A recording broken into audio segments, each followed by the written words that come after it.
So in this chapter, we're going to go over some more advanced finishing techniques, finishing arm bars from unorthodox positions. This is against opponents that are skilled. So it's not sort of your average training partner. And also, one of the reasons why I'm doing this nogi is just to show you how you can control your opponent even when you don't have sort of the friction and the grips of the gi, because a lot of times when people do this, the match, they're already fairly sweaty and it's easy to slip off them. So we're going to go over a couple of offensive moves where the guy turtles up. The first one is going to be, 4 points. The other ones are going to be down turtle. And, if they have good defensive strategies from those positions, sometimes they give up their arm, and that's the chance to attack rather than sort of waiting for them to, give you their arm or move around and you start to move too late and now you can't finish them. So let's look at a few. So guys, this is very common where in MMA, off the takedown, anytime the guy puts his hands on the ground, I would usually harvest it with my leg. But sometimes people actually just try to take the back and the guy puts his hands on the ground and starts to shake. When this happens, you almost for sure will slip off. So rather than let this happen so that when you slip off, in MMA, this is catastrophic. So if you take someone's back, so standing maybe, now he puts his hand on the ground and starts to slowly shake you off. What I'm going to try to do is I'm going to drive with my hand and my head. I want to get between his legs. Now, I can usually weave my right foot to his hip if I can. Now we have the makings of the perpendicular guard. And I could arch into it, tap. Or a lot of times what happens, the guy just falls. So I'm going to try to make it easy for Enrique. Again, we grip the leg. I'm not worried about the arm. It's going to be there. Tap. Can you guys see the fulcrum on this arm bar? That's not even my hip. All right? I can always bring my leg over, tap, and finish. So, again, if you know my game, I try to harvest whatever my opponent gives me.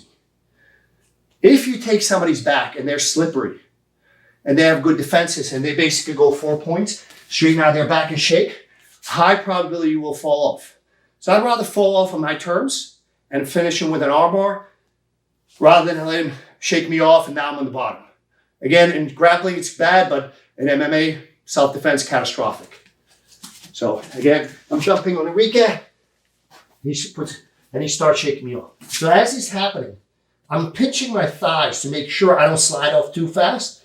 And I'm already weaving my leg. And by doing this, look, I have the under armpit grip. So I can cross my ankles like we did. This is a finish. If I arch, tap, he's finished. But sometimes the guy you can help him by drawing my knees towards the ground. He's going to go over. Again, this is the leg. He needs his right leg to be able to shrimp away. I'm controlling this. You can finish, tap right here. If you want to bring the leg over, you don't have to. It's done. We look at it one more time. A slightly different angle. So maybe, the guy is standing, I took his back, but I don't have a whole lot of thing. I jump on his back. Enrique does the right thing. So notice how my right heel goes towards, away from him. And I start to lead with my hand and my head. I will try to bring my right foot in. If I can, that's okay. I can actually cross my ankles.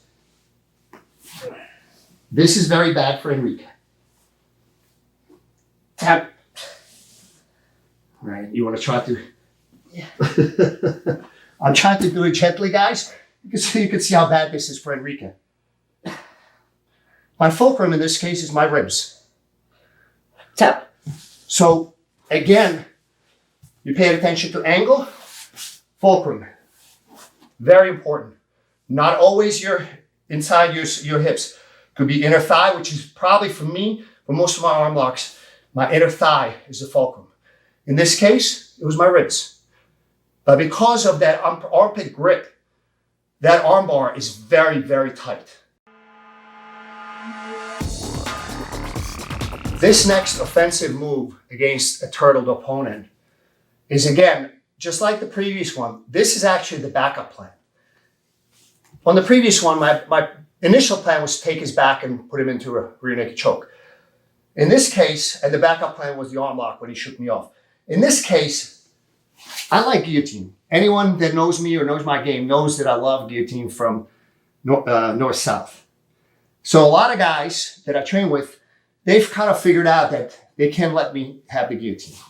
So as I'm hunting for the guillotine, what they'll do is they will turtle up. And at some point when I'm trying to maybe move from the guillotine position to their back, this is when they posture up.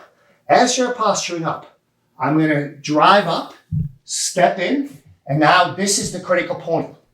I'm going to throw my right leg in a big arc around and just go to the ground. Again, I'm looking for that leg to make sure that if I don't control Enrique's right leg, he can drive up. So I want to bring it to me. And now, I have a strong arm lock. Very surprising attack. People don't see it happen. But every time I look for it, if I have a setup for a guillotine, he's taking it away from me, he's posturing up.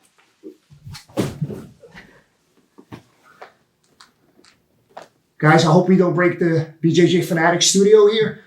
And notice what I'm doing with my shins. I don't have room for a traditional armbar, so I'm moving my shins, tap, to create a slightly different angle through different fulcrum.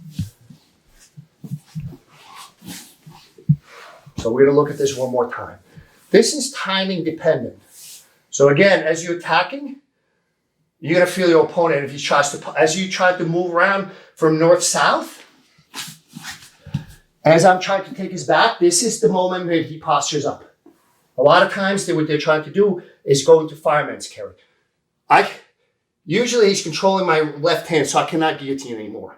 So what I'm gonna do is I'm gonna just step in slightly closer, pivot, and my hand goes to his hip. My hand got trapped under him, but that's okay. Because I have when you land, you always aim for a perpendicular position in this case. When you have perpendicular position, he cannot hitchhike your escape.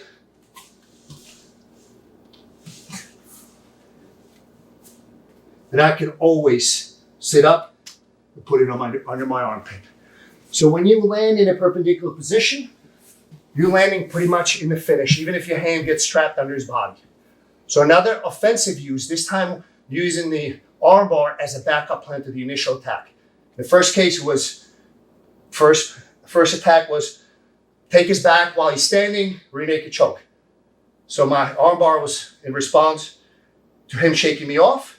In this particular case, I'm hunting for the guillotine, and as he's defending the guillotine very well, he takes advantage of me trying to move from north-south to perpendicular to take his back and tries to posture up. This usually happens to you by bigger guys. They just think they're gonna posture up and almost firemen carry you over them. So as you pivot around, you change the angle on them and they have no choice but to go down straight into a deep arm lock. So again, continuing with the theme of offensive arm bars. Again, this time, the arm bar is my backup plan, okay? My initial plan, again, is to hunt for guillotine.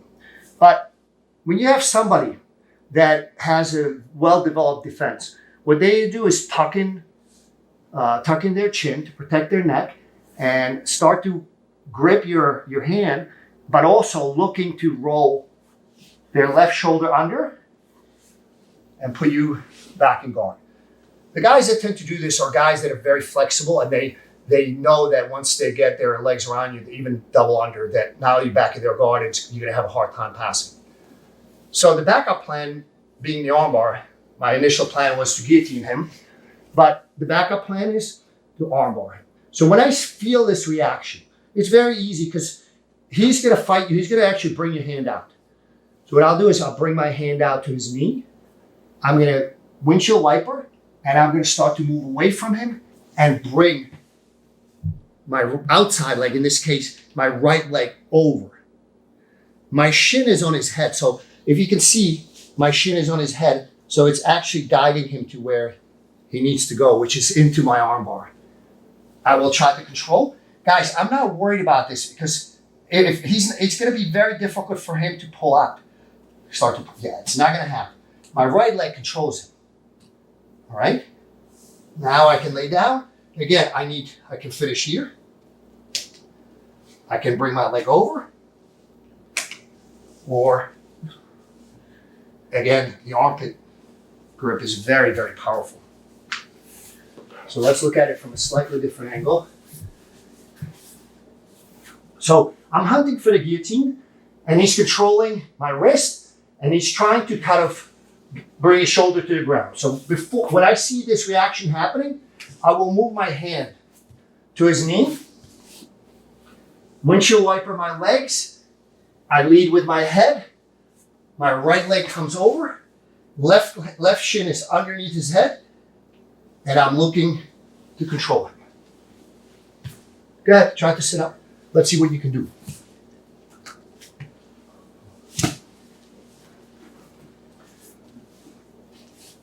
One of the key points, and I want to make sure that you guys understand this, in this particular sequence, but in any of the sequences, I tend to control the arm with one of my arms. Rarely do I put both arms, both hands on his arm. The only time I will do that is if I have the joystick grip and I need to adjust. So if I put only one, I move quicker in one direction, but not so much in the other. So that's the only time I will generally put both hands on my opponent's arm. In almost all instances, I will try to control it with one until I'm ready to put him away, in which case I may reinforce the forearm grip with the other arm. But usually I initiate by controlling him in different manner. A lot of times it's through postural control and other ways, how my body's positioned relative to his, or I might use my legs to control him and use just one arm. My other arm might be busy scooping up his leg. My other arm might be busy swimming under so I can pivot underneath him. So again, you have to, if you want to be a very proficient arm barrer, I just invented a new word, you need to make sure that you use one arm, that you can arm bar people with one arm. Not always, there's going to be times, but most of the time. All right, let's look at it again. This is so this way, so they can see. So again, I was trying to guillotine him, brought my arm out. My other arm goes over, and as this is happening, so my left shin is pushing his head, and my right arm is basically waiting to catch him. Notice how I can feed him to me. He's not going to come up. I can always put him back down. If he does try to come up, he's coming straight into a triangle.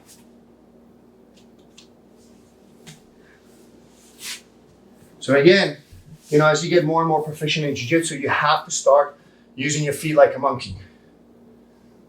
Your goal is to have your feet act like your hands. It doesn't quite develop that far, but that's always a good thing where your feet can pin his far side arm to the floor to delay his reaction, or for him to come up straight into a triangle. So we'll look at this one more time. So I just step and done. Notice that I don't even bring my leg over. It's not necessary. This is done. So again, I could do one arm, but now I'm going to hold it in place or sit up. This is done.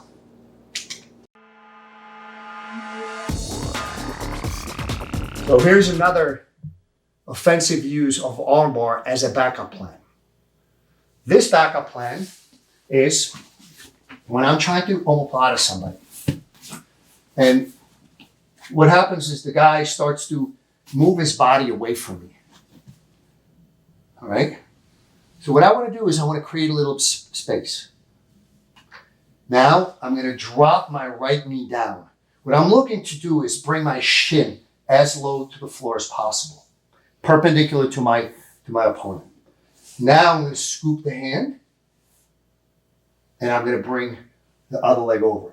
If you can swim your leg, that's even better. If you can't, that's okay. You can post on his hip. I bet you guys can't figure out what the fulcrum is. It's my right shin right now. Tap. So this time I switched to joystick control. All right? Very important. This is the most important aspect of this, is to make sure your shoulder, his shoulder is pinned with your right shin. What I'm looking to do is almost like I was trying to cut his shoulder off. This is very important. Heavy, heavy, heavy. Be very careful, because when you're doing this arm bar, you don't think that you have anything, because his elbow might be just outside your hips. So it works. Usually what people do when I teach this at a seminar, what people do, they don't think they have anything. They crank it hard. And a lot of times the far side guy kind of taps light. They don't think until they start screaming. So this is going to be a very surprising one. It's not easy to get, because what I'm looking to do is as much of my body weight as possible in the shin between my heel and my knee. This is how I'm bringing him down. I bring the top leg over. Guys, you can hook this on his hip. You can actually hook on the far side leg, or you can actually, if you can weave it under. And now, Tap. I use the joystick grip. Let's look at it from another angle. So again, this is a very specific response to an omoplata threat. There's other follow-ups to omoplata, but this one is really good when the guy starts to react a certain way. What he starts to do is kind of notice how he moved his butt away. What he's trying to do is go back into the guard, square up to me. He's waiting for me to try to triangle him, and now he's back in my guard. So when I have this response, what I do is slide out a little bit away from him. So I was close. I slide out and use my shin to bring his shoulder back. I will square up away from him a little bit. Grab with this time I want joystick grip. My outside leg, in this case, my left leg, if I can, I will swim under his torso. If I can, either hips, or sometimes you could actually hook under the leg. Tap. I didn't even apply the pressure. So if you're going to play with this, make sure you're very careful, because I guarantee you will not feel like you have anything. All right? But you got to make sure that shin is very heavy. Without it, you do have nothing actually. So that shin has to be pressing down on his shoulder. One more time. I move away, and Tap, tap. this is going to be done.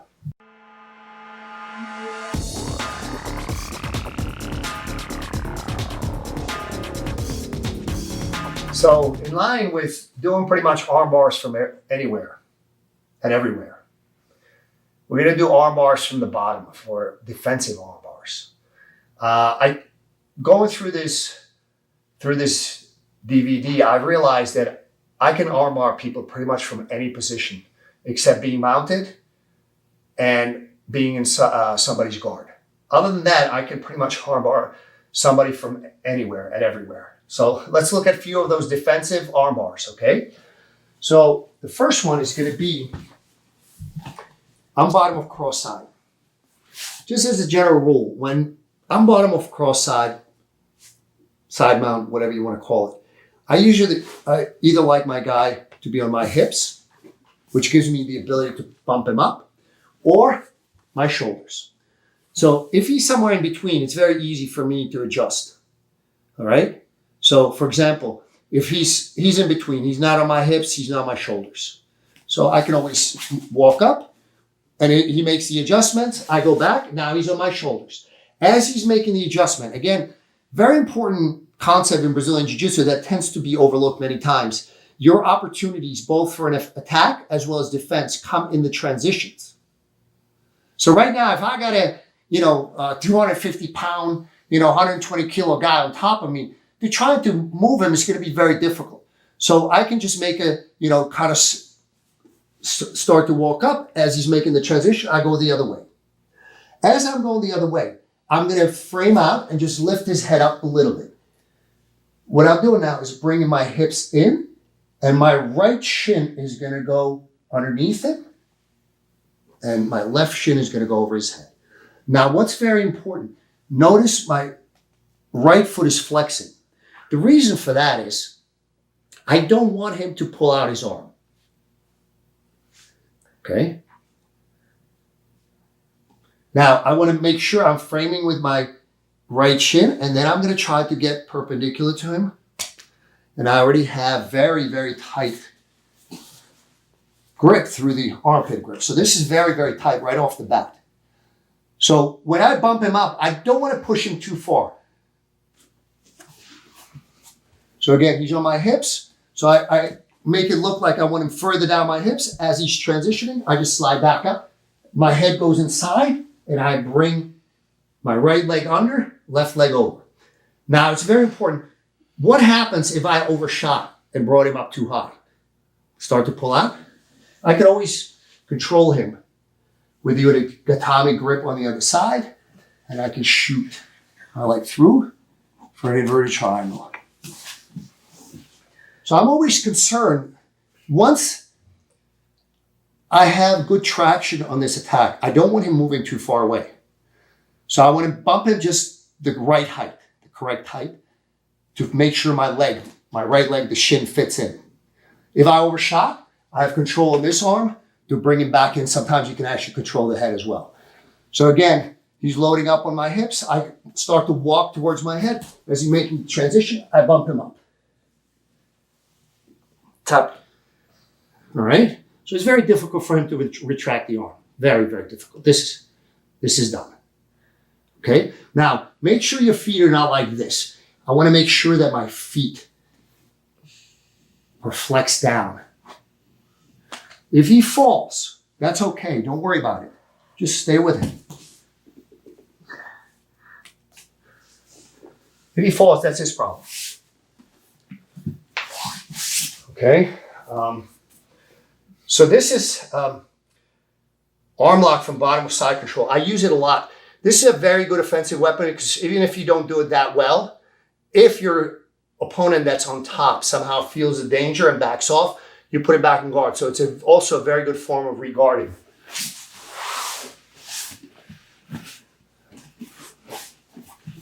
So he backs away, I just regard it. And now we're going to go. You guys already remember this. Tap.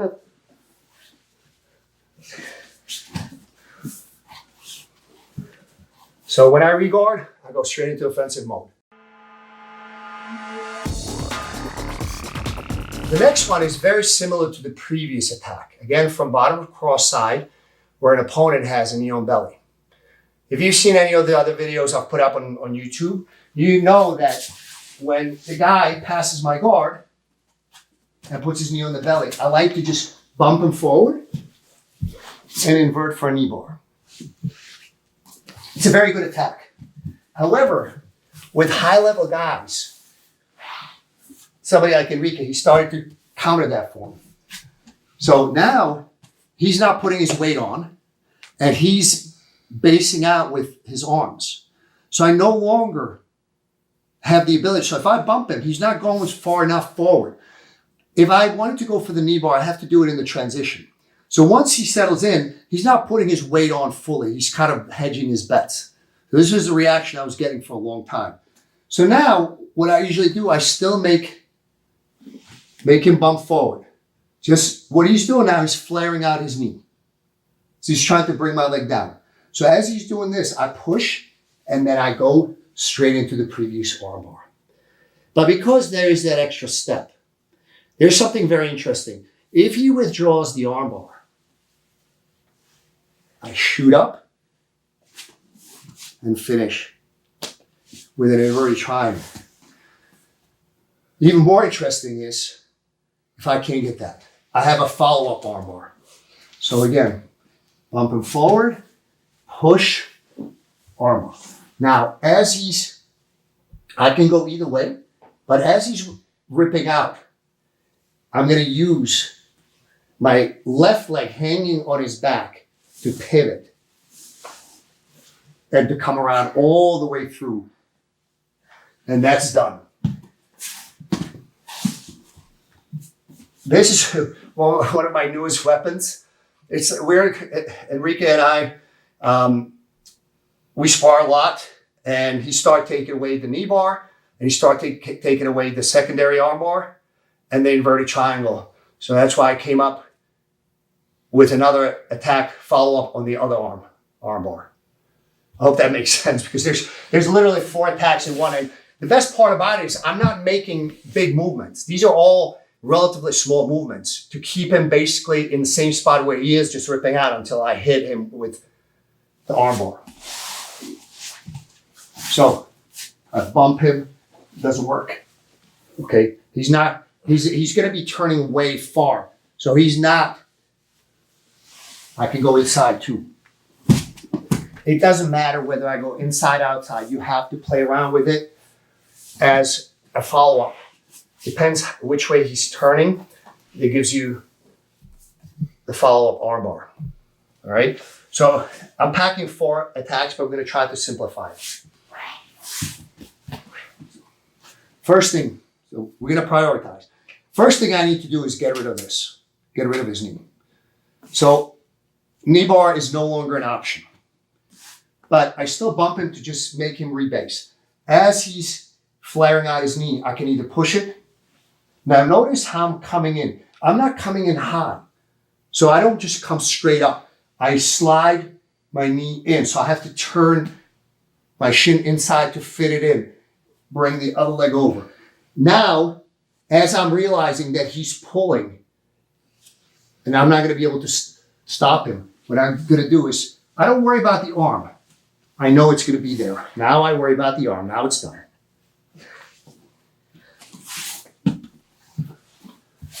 So basically, I didn't make a lot of movements, and I took every defense that he provided me with. I used it against him. So again, this is one of the foundations of my game, is to make sure that I'm taking whatever defensive techniques he's using, I'm grabbing them and using them against him. I don't try to fight for the initial attack, because once you've been training for a while, any guy that's athletic and strong will take it away. And if you insist past that point, I call it a trigger, where you losing the initial attack and you're not going with the backup plan, you're probably going to wind up in a bad place. If he's not defending properly, I will insist on my first attack. But if he's properly defending the first attack, I'm switching to secondary or tertiary attack with very little movement. So my game seems very fast, but it's actually not that fast. It's more efficient and smooth. So let's look at it one more time from a different angle. So I bump him forward. He's flaring out. I attack the armbar. As he's ripping out, I'm going to hang on my left leg and I pivot. I don't worry about the arm because I know exactly where it's going to be. It's going to be literally, or I just bring my hand over and this is done.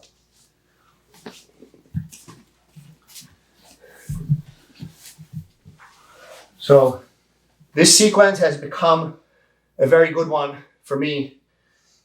I'm curious to how long it's going to last before he figures out a defense to this one. But in the meantime, guys, enjoy it.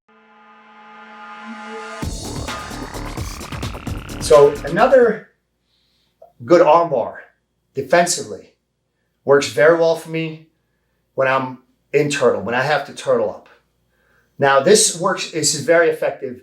Again, if you know my game, when I get into a defensive position or in a bad position, I don't want to sit there until the guy on top makes a mistake. I want to make him make a mistake. I want to go after him. I want to finish with a submission. So when I turtle up, most often you're going to have somebody give you a seatbelt grip. So when I turtle up, what I'm gonna do is I start to bring my left arm and I'm looking to move backwards. I'm gonna put my right shoulder to the ground and I'm looking to turn towards it. But as I'm turning towards it, my head leads and my hips follow. Notice that Enrique's arm is largely trapped. It's not easy. It's not very easy. I have that under armpit grip here, and it's not very easy for him to retract. So now, as he's trying to pull away, all I do is bring my legs, again, the armpit grip, guys. So let's look at it from this angle.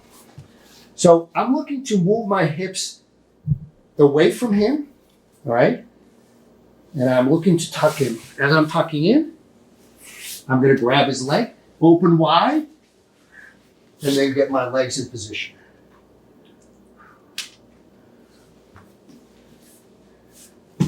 This is one of my favorite turtle escapes because what happens, even if I screw this up, I'm gonna wind up on bottom cross side, bottom side control, but as he's kind of scrambling to control me, in which case I usually can put him into usually a split guard is the follow-up move. All right, so again, let's look at it from one more angle. Maybe here. So again, you know, I want to make sure that he doesn't sink in his choke.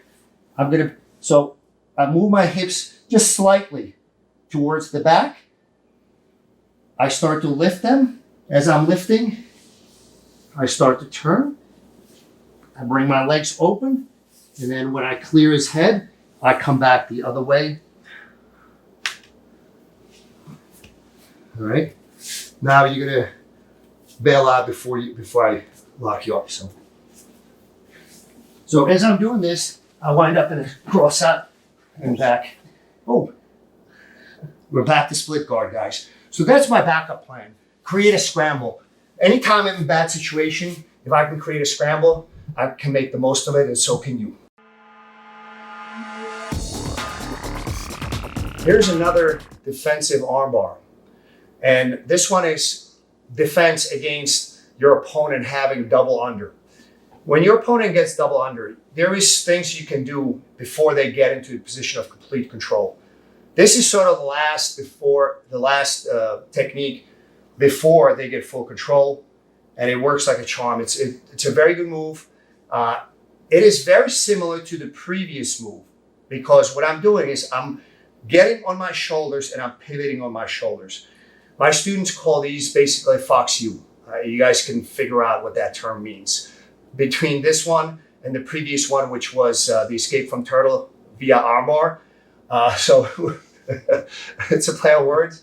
So you can call it whatever you want, but it works very well. Normally when my opponent gets double under, I want to keep my legs heavy and weave my leg through Tap. to finish. As he gets closer, I'm going to go with a gatame, very difficult for them to pass.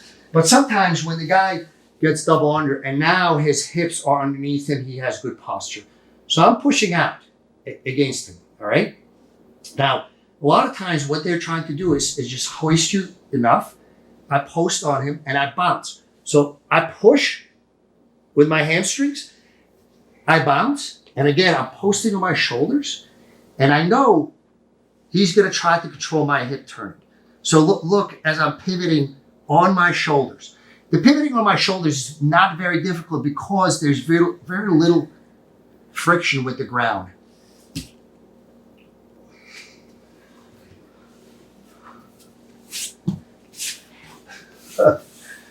Now you know why my students call it a fox U. And U doesn't stand for university.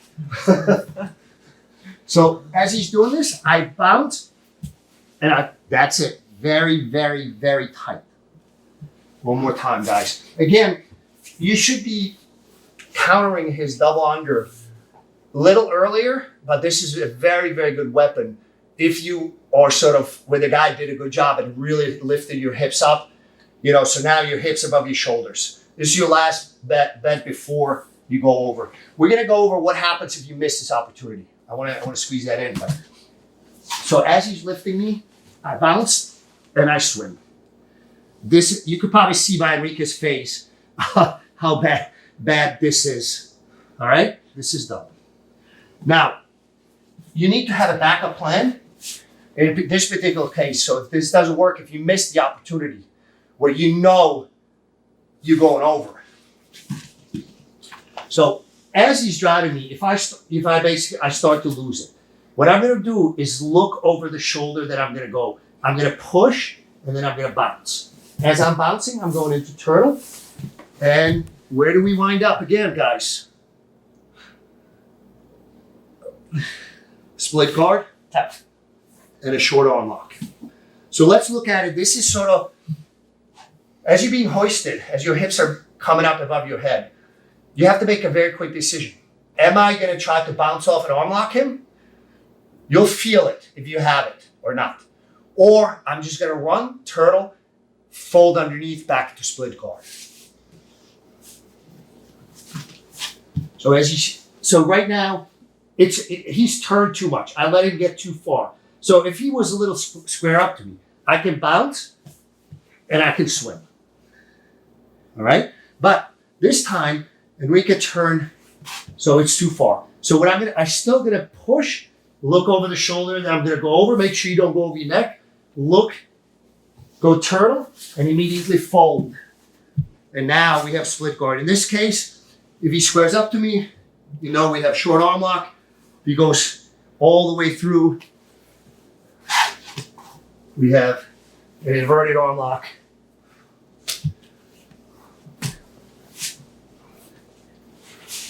And it's a thing of beauty submitting somebody from almost a guard pass. Continuing with the defensive armbar theme. The next one is when you play a lot of De La Riva style guard, which I do, sometimes your opponent goes for a rolling toe hold. This is very timing sensitive move, but it works beautifully. Again, you have somebody that's going the offensive only to have it taken away from him, not just taken away from him, but immediately he finds himself in a submission. So if you look at all the defensive arm bars we've done so far in this chapter, every one of them is you're in a bad position, and next thing you don't just get into a good position, you actually go straight into submission. So let's look at it. So playing De La Riva, maybe you slept on the job, and he's going for a rolling toe hold. When this happens, first I straighten out my leg. You have to do that. So you make sure, and what it does, it starts to point his body away from you. I'm gonna post on my elbow, and then I'm gonna drive across. When I drive across, I take an arm bar. So again, this one is timing driven. You cannot allow him to roll and then start to bend your leg and twist your ankle. He needs both elements. He needs to bend your leg and twist your ankle to finish the toe hold. So if you can't get both, so ideally I'd like to do this. Basically straighten out my leg, flex my ankle. That will stop him. So it depends how far if he starts to turn your ankle, twist your ankle, at least straighten out your leg. That'll alleviate the pressure a little bit long enough for you to heist on top of him. Once you heist on top of him, you push through in the direction of the leg. That puts you in a position to finish him with an armbar right off that roll.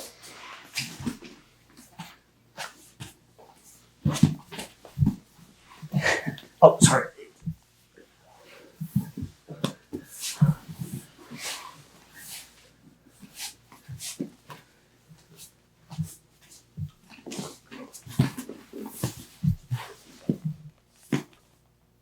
This is very strong. So let's look at the toe hold defense again from another angle. So I straighten out my leg, heist forward, and I will stay mounted. Again, I like when I'm on top, I like to finish on top. One more time.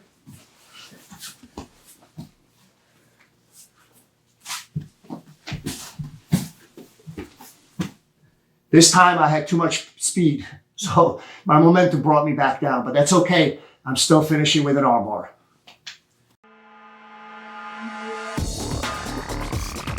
So the next technique is arm bar from where you're being can opened. I'm not a fan of can opener, guys. It's spinal manipulation, and usually once you learn how to counter it, it's pretty easy to counter. You just have to realize what is happening. So the minute I feel that my opponent's hands are both going on my head from the bottom, I move. And if I feel that he's attempting a can opener, I might arm lock extra hard.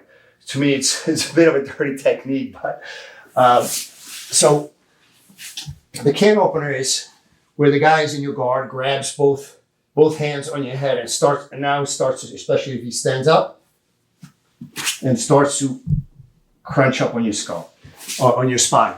So I don't ever want to let somebody do that. So first of all, if somebody's in my guard, I'm going to be swimming. I want, as we remember from one of the first chapters, is I want his hands on the ground. I don't want them on me.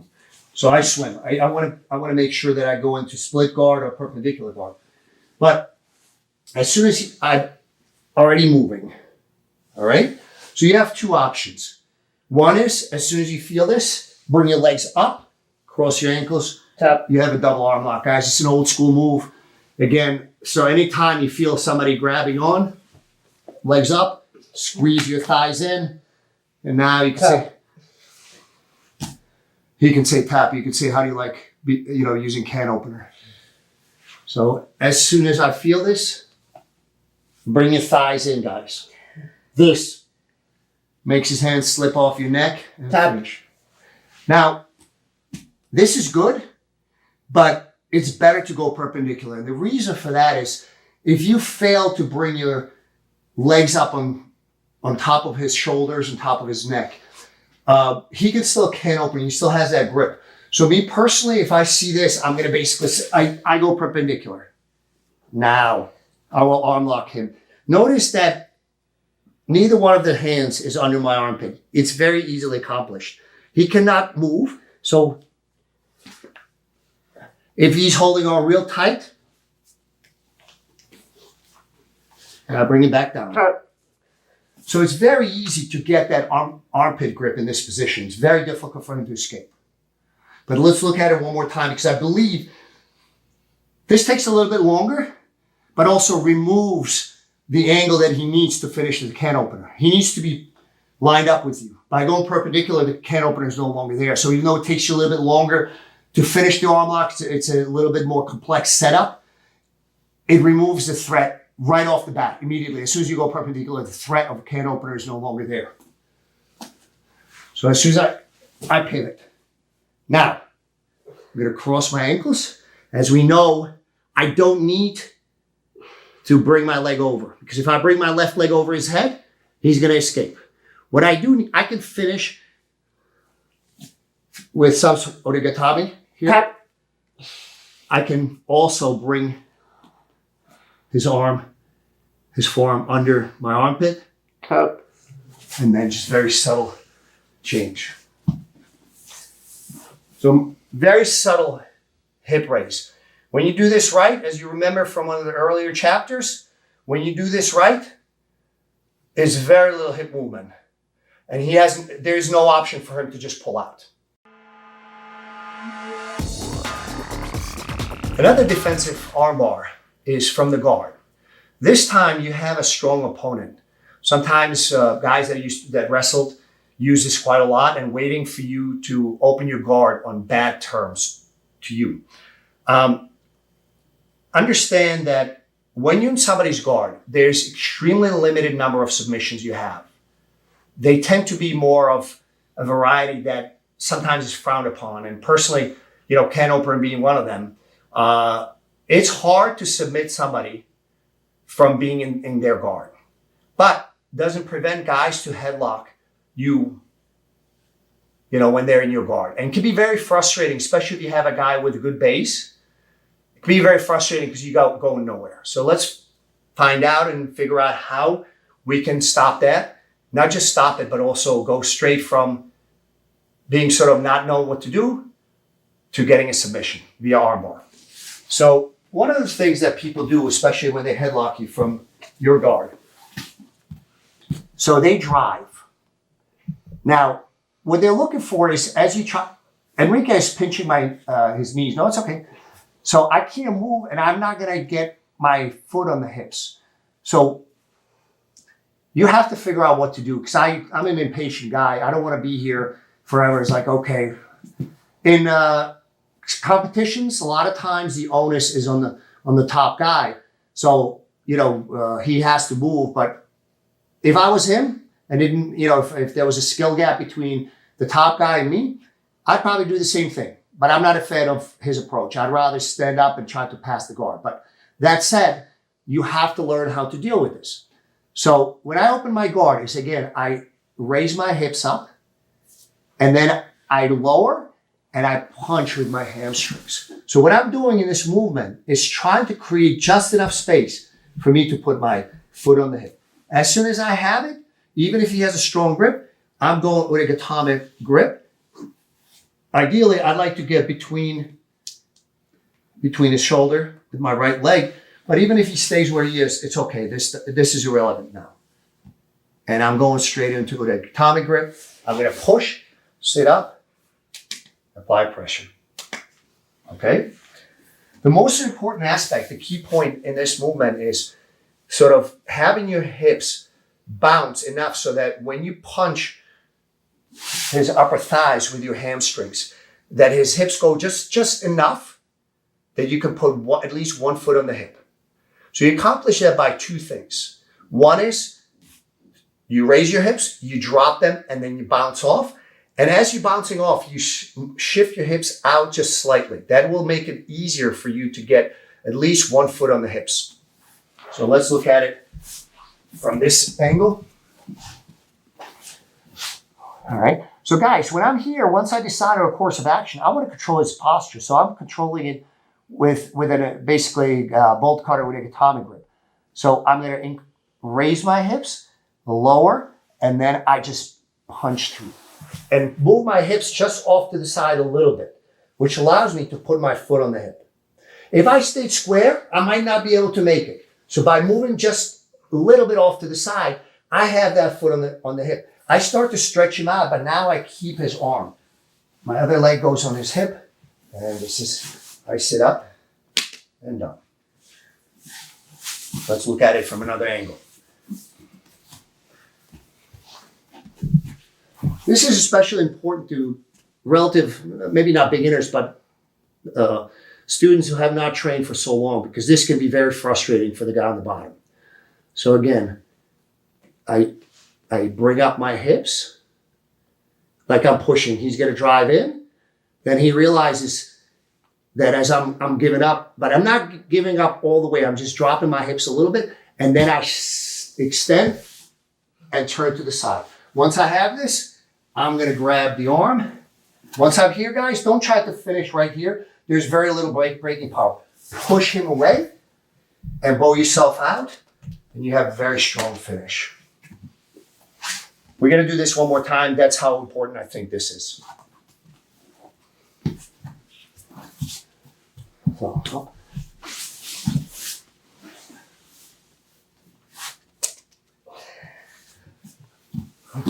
And that's how you deal with a headlock from your guard. So last in the series of the defensive arm bars is going to be an Urigatame defense / attack from when your training partner, your opponent, tries to go into saddle. There's different ways to go there. The same techniques, same sequence is applied whether he does a back step, whether he enters from inversion from the bottom and drops you. So anytime we have that. So again, as he's backstepping, my first course of action is to trap his arm. So we're going to trap his arm. I don't really care about my foot. I actually extend it because he thinks he's going to have a heel hook. Do you have a heel hook, Enrique? Go ahead. Heel hook me. He can't. Why is that? He needs to have his torso and the other arm to be able to drop in into a heel hook. So I have a gatame grip here. Now, right now I'm just stalling him. It's going to be very difficult to finish. Sometimes you can finish with a reverse Tap. Kimura, but I'd rather not do that because if you lose this, you're going to get heel hooked. So I want to make sure that I bring my chest close to his elbow and I keep his arm. My second leg, what I want to do is I actually want to bring it behind him. If he's controlling it, what you may have to do is kick, and then bring it over. Once I bring it over, I'm going to just cross my ankles. Now I can either finish the urigatame, Tap. I can get reverse kimura, Tap. or if he decides to lay down on his back, I crush his hips. And now I not only pass his guard, but also going straight into submission mode. Anybody that knows my game knows that once I squash his attack, don't take a breather, don't congratulate yourself on escaping. Immediately, you just took momentum away from your training partner, from your opponent. Go after them immediately. Do not just be happy with escaping. Okay, so as soon as you escape, when you have an effective escape, you just took his momentum away. So go after him immediately. Those opportunities, again, are created in those transitions. So let's look at it one more time. So Enrique back steps. I control his arm. All right? I let him have the leg. I actually extend it. That's okay. He holds to my leg. If he doesn't hold strongly, I can just remove it. I can just kick it out. If he does, I go one direction, change direction, and bring it behind him. Now, I'm going to Tap. finish with multiple ways. Tap. Tap. Or if he rolls back, I ride with him. I control that arm. Go under his head. Make sure his hips stay crushed. And then I continue to attack until I finish with the modified Americana. Elbow in and done. Let's look at it from another angle.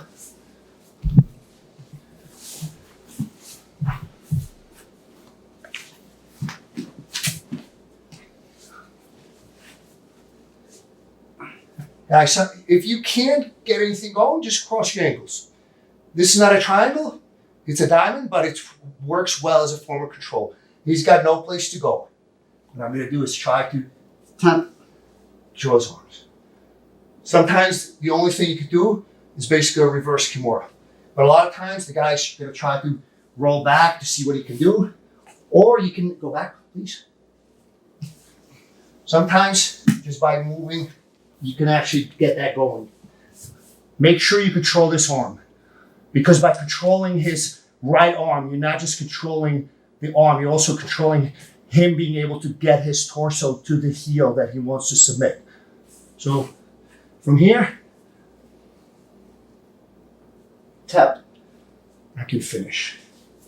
Or just pass the guard and finish with whatever attack I choose. So again, this is probably my favorite defense against a guy that's trying to either backstep or invert into a saddle. Which usually if he does a good job with it, you're done. So this is not just a great defense, but you go straight defending the saddle / heel hook attack into submitting him with an armbar.